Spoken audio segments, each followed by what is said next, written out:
Beasts all over the shop. You'll be one of them, sooner or later.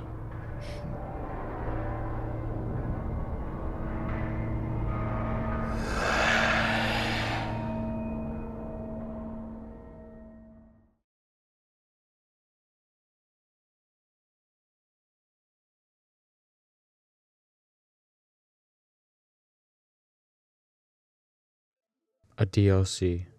One of the most important ways a video game can expand its world.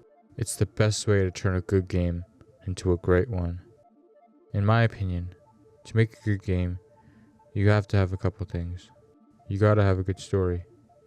It's what keeps the player wanting to keep playing. And the story has to evoke real emotions that makes your audience feel something when they play. Along with that is good gameplay as well.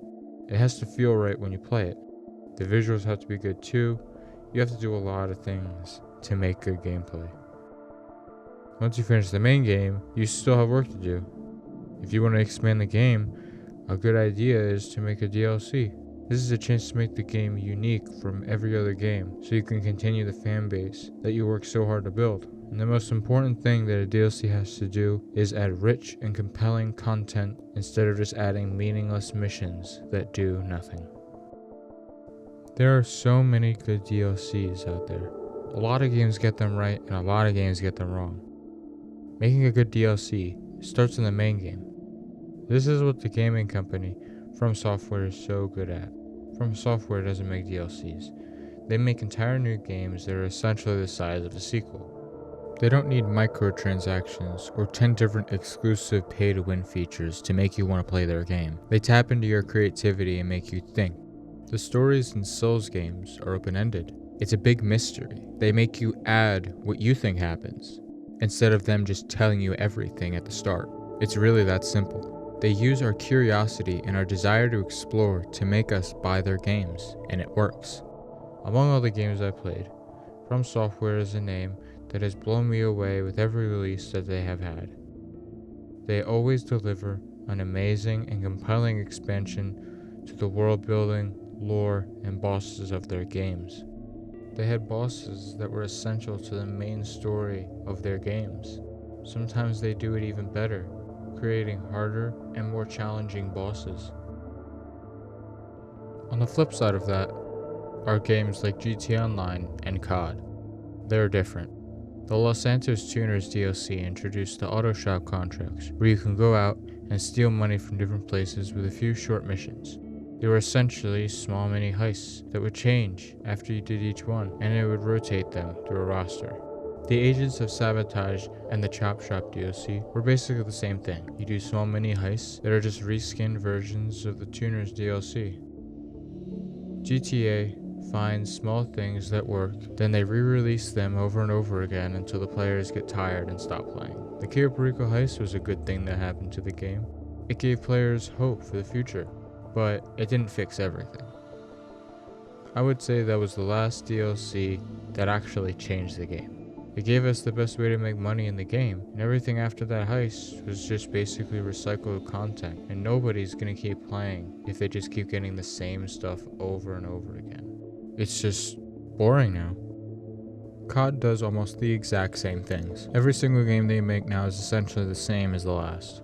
One of the big problems that COD has is just how little effort they put into their games. Like how Modern Warfare 3 was basically just a DLC for Modern Warfare 2, but it was priced, marketed, and labeled as a full standalone game. This makes players feel ripped off. It destroys their trust and makes them feel like the developers don't even care about the game they're making. Most other DLCs that they make are either rushed, unfinished, or just a plain copy and paste from their other games. One of the things that amazes me about Shadow of the Erdtree is just how big and rich in content it really is. It's like I'm playing a sequel, but for some reason it's called a DLC. From the moment you set foot in the realm of Shadow, you are floored by the scale of the land hidden underneath the main game. NPCs like Egon make the journey to fight a dragon you've never even heard of before. Such an emotionally filled fight. Even with the amount of hate that Dark Souls 2 gets, it still delivers. Things like the Fume King and his relationship to King Vendrick. I just love how From Software always puts you in a place after the apocalypse happens, and as you play the game, you unravel mysteries of the world that once was thriving. You fight people who were once good and have turned on the people they once loved. Now, to get specific with the gameplay, you could point out a newer game like Schedule 1, for example, a game created by one guy that completely blew up. Everyone was playing it because it was the simplest game in the world. The easy and simple game progression made the game so addictive. It made people want to play for hours without stopping, while AAA gaming studios struggle to please their audience with every release that they make. Midir's story is a remembrance of the gods' lost battle with the Abyss. Dark Eater Midir is a descendant of the Archdragons. He was imprisoned by the gods to fight the Abyss for eternity. It was his sole and only duty to protect the world from the spread of the Abyss. He continued to do this duty even after the gods were gone, but it took an immense toll on him. The only reason the Abyss never killed him was because of his immortality. As time went on and he fell into the Abyss more and more, it began to infect and consume his body. The player meets him at the Ring City DLC, where he is in so much pain. The corruption of the Abyss formed purple crystals on his body and gave him purple fire breath, showing the true extent of how much he has been corrupted by it. The story didn't start in the DLC, it started in Dark Souls 1. This is how From Software does it. They plant the seed in the beginning of the story and then expand it into something so much bigger than it really is. The Abyss was not just a random enemy that came up out of nowhere. It is an antagonist that keeps coming back with new forms instead of coming in out of nowhere for no reason at all. Making a good story starts at the beginning. The best way to really make a good story is to know the ending first. The Abyss was always going to be the main problem in all of the games. The thing that makes it complex and nuanced is how they added it without moving away from the themes of the story. Another perfect example of stellar storytelling. Now, even though I make them out to be perfect, From Software isn't perfect. Even their games have their own pitfalls. From Software has the same type of people that are in Call of Duty voice chats. It's pretty simple. All we need to do is try more. I mean everyone. We all need to try harder. There are too many people in today's world that don't try. Big companies show it. The endless franchises that are branding everything they can find. Live action remakes of dozens of Disney movies. Billion-dollar franchises are making the same movie over and over again. This is not art. It's capitalism. Real art is where people become more creative and feel more emotions. When you try, people will like what you get more, but you have to try, even with something as small as a DLC.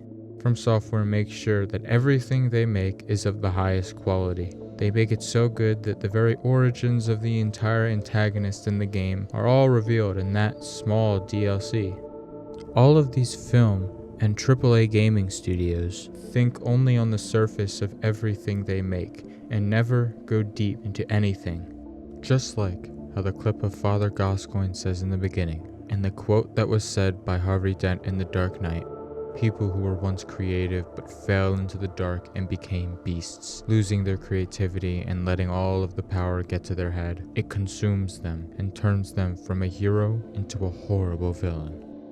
If every game company put 100% effort into every single game and piece of content that they make, so many things would change. But the only people who have the passion are indie developers and a select few of big companies, like From Software. All of the big AAA companies once had passion, but all the money and success got to their heads. That's what happens with everything. The ones at the top become consumed with greed and pride once they make it to the top.